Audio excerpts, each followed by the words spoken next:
What kind of turntable do you get? It's a question a lot of people are asking. It is not the cheapest hobby if you want to do it right. It's not going to cost you an arm and a leg, but you will have to invest in it. Right. If you're going to take the cheap route, you're going to suffer in audio quality, and we're going to explain why. Then just get CDs. Let's get CDs at that point. If you want to get something new, do not get an all-in-one like the Crosleys or any other turntable that has built-in speakers. Please. This will not make your records sound like they're supposed to sound, and you're just spending money on nothing. If you're in it just for the novelty to say you have a record player, then go for it. That's what it's for. That's for people, going to Target, Urban Outfitters, seeing a Crosley. They look cool. I agree. They look awesome. But if you actually care about the music, which is why you should get into vinyl, it's a really bad choice. Crosleys are not just bad because of the built-in speakers. They don't have a anti-skate or a counterweight, which means that the needle is going to sit way too roughly on your record, and the needle is actually low quality to begin with. So what's going to happen is your record's going to degrade faster, and you're getting a worse sound quality, and that's just bad news all around. Just don't go there. Another big thing people tend to look on Amazon and see highly rated is the Audio-Technica LP60. That was my first turntable. I had it for 3 weeks when I first got into records, and a bunch of my brand new records right out of the package were skipping. And I was like, what? Like, what's wrong with this? I'm so confused. This turntable's new, the records are new. It was because of what I just mentioned. You couldn't adjust the settings to make the arm float properly, cause records to skip.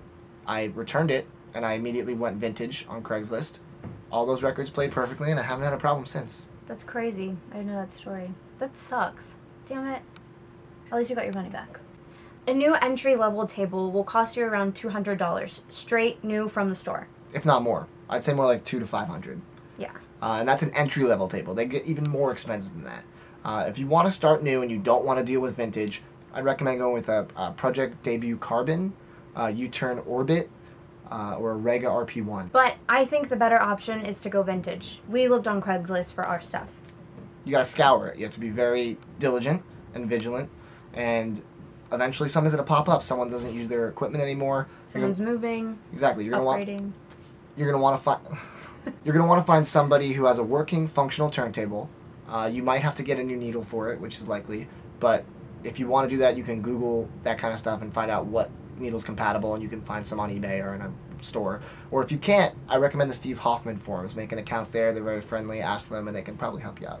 That process might take a bit. It took me about a month to get all of my things, but I promise you it's worth it, and you'll save so much money. Yeah.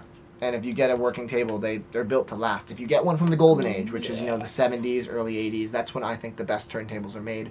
Definitely look for Pioneer, Technics, Sony, Forins. All of these are really great brands. But you are not done just yet. Not even close. Keep sitting down. You also need a receiver and speakers. And a receiver, you don't have to spend a fortune on. I would say you can look on Craigslist and find something, $30 to $70 if you keep looking. And speakers, you can, depending on the size of your room, you can get nice big floor speakers, or you can get little bookshelf ones for your desk. I have bookshelf ones. I paid about $50 for mine. They're Dayton's, and I will link to the ones I got on Amazon because I think they're great entry-level speakers. Really good price. I recommend them.